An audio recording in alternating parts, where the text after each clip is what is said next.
বিসমিল্লাহির রহমানির রহিম। আসসালামু আলাইকুম প্রিয় দর্শক শ্রোতা। পবিত্র রমজানের শেষ 10 দিন আমরা অতিক্রম করছি এবং সকলের কাছে আহ্বান থাকবে এই 10 দিনের 10 পবিত্র রজনীতে, পুণ্যময় রাত্রিতে আমরা মহামহিম আল্লাহর কাছে সকলে দোয়া করব যাতে আমাদের দেশ, আমাদের মাতৃভূমি এবং আমাদের দেশের জনগণের যেন কল্যাণ দেন। প্রথমেই আমি আজকে জাস্ট একটা বিষয় নিয়ে আলোকপাত করার জন্য আসছি। পবিত্র রমজান মাস আমাদের কাছে আসে প্রতি বছর সংযমের বার্তা নিয়ে এবং আল্লাহর একটা মেহেরবানির পয়গাম নিয়ে, বার্তা নিয়ে। কিন্তু আমরা এই রমজানের ভাব গাম্ভীর্য নষ্ট করার অনেক কাজ করে ফেলি এবং অনেক কিছু আমাদের ভিতর ভুল সংস্কৃতি গড়ে উঠেছে। সেই জিনিসগুলো থেকে আমি মনে করি আমাদের বের হয়ে আসা উচিত।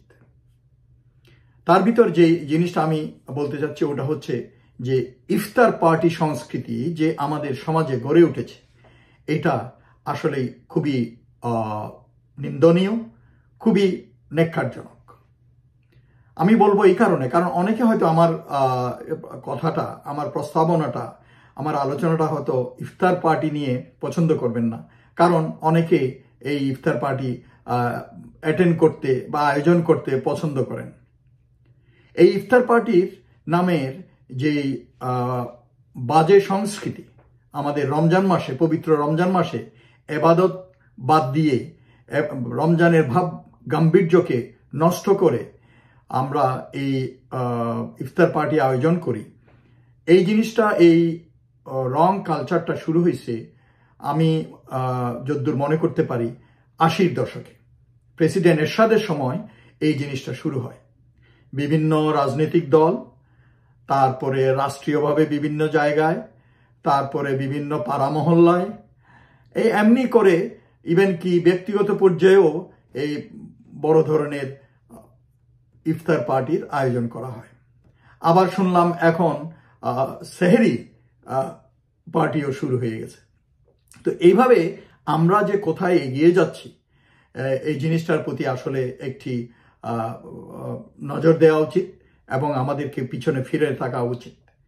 এই রমজানের পবিত্রতার দিকে খেয়াল রাখা উচিত। রমজানের ভাব গাম্ভীর্য রক্ষা করার জন্য আমাদেরকে সচেষ্ট হওয়া উচিত। এটা হচ্ছে ইবাদতের মাস। এই মাসে আমরা আল্লাহর কাছে আমাদের প্রাণ, মন সবকিছু বিলিয়ে দিয়ে, উজাড় করে আমরা দুনিয়ার সবকিছু থেকে যতটুকু সম্ভব ফারাক হয়ে আল্লাহর কাছে আমাদের গুনার মাফ চাওয়া উচিত। আমাদের দেশের, আমাদের জনগণের এবং ব্যক্তিগতভাবে নিজের, তারপরে আমাদের মুসলিম উম্মার এবং দুনিয়ার বিভিন্ন জায়গায় যারা বিভিন্ন জুলুম নিপীড়নের শিকার হচ্ছে এবং বিভিন্ন কষ্টে আছে, তাদের জন্য দোয়া করা এবং আল্লাহর কাছে রহমত চাওয়া। এবং রমজানকে বলা হয় সংযমের মাস, অথচ আমরা এই রমজানেই দেখতে পাই আমরা নিজেরা ব্যক্তিগত পর্যায়ে, রাষ্ট্রীয় পর্যায়ে এবং দলগতভাবে আমরা অনেক অপচয় করে থাকি। এই ইফতার পার্টি যে কালচার বা সংস্কৃতিটা গড়ে উঠেছে, এই জিনিসটা আসলে বন্ধ হওয়া উচিত। এই জিনিসটা হওয়ার কারণে আমাদের রমজানের যে ভাব গাম্ভীর্য, একজন লোক যদি সঠিকভাবে তার নামাজগুলো আদায় করতে চায় এবং তার ভিতরে যে একটা খুশু, তার মানে নিজের ভিতরে যে একটা কনসেন্ট্রেশন, আত্মমগ্নতা আনতে চায়, এই জিনিসটা আসে না। আপনাকে সাজগোজ করতে হবে, ইফতারে যেতে হবে, ওখানে চেয়ার টেবিল নিয়ে বসতে হবে। আপনি বসলেন, আপনি ওই একটা বেপর্দা মহিলার পাশে গিয়ে বসলেন রোজা রেখে, তারপরে দেখা গেল যে রোজাও রাখে নাই অনেকে, তাদের সাথে আপনি ইফতার করতে গেলেন, প্লেট ভর্তি খাওয়া আসলো, তারপরে নামাজের জন্য দাঁড়াই গেল, নামাজ পড়তেছে, ওখানে কারো অজু নাই, কারো অজু আছে, তারপরে নামাজের জায়গার পবিত্রতা ঠিক নাই, তারপর অনেকের কাপড় চোপড়ের পবিত্রতা ঠিক নাই, এইভাবে অনেক আসলে সন্দেহজনক জিনিস এগুলো আমরা করি। প্লেট ভর্তি অনেক খাবার, সবকিছু শেষ করতে পারলেন না, ওগুলো চলে গেল। তারপরে আবার নামাজের পরে বসে গেলেন ভুরি ভোজের জন্য, এবং এর ভিতরে অনেক কিছু খেতে পারলেন, অনেক কিছু খেতে পারলেন না, খাওয়াগুলো ফেলে দিচ্ছেন। অথচ ঠিক সেই সময়ে আমার বাংলাদেশে বা দুনিয়ার বিভিন্ন জায়গায় অনেক শিশু, অনেক মা, অনেক মানুষ না খেয়ে আছে। তারা ডাস্টবিনে খুঁজে বেড়াচ্ছে তাদের পেটে দেওয়ার জন্য এক টুকরো খাবার। এমনিভাবে আমরা অপচয় করে থাকি। আপনারা নিজেরাই বলুন, জিনিসটা কি ঠিক? ঠিক নয়। কাজেই এটা কোনো নবী রাসূল শুরু করে নাই, এটা শুরু করেছি আমরা। এই রং কালচারগুলো, এই কালচারগুলো থেকে আমাদের বের হয়ে আসতে হবে।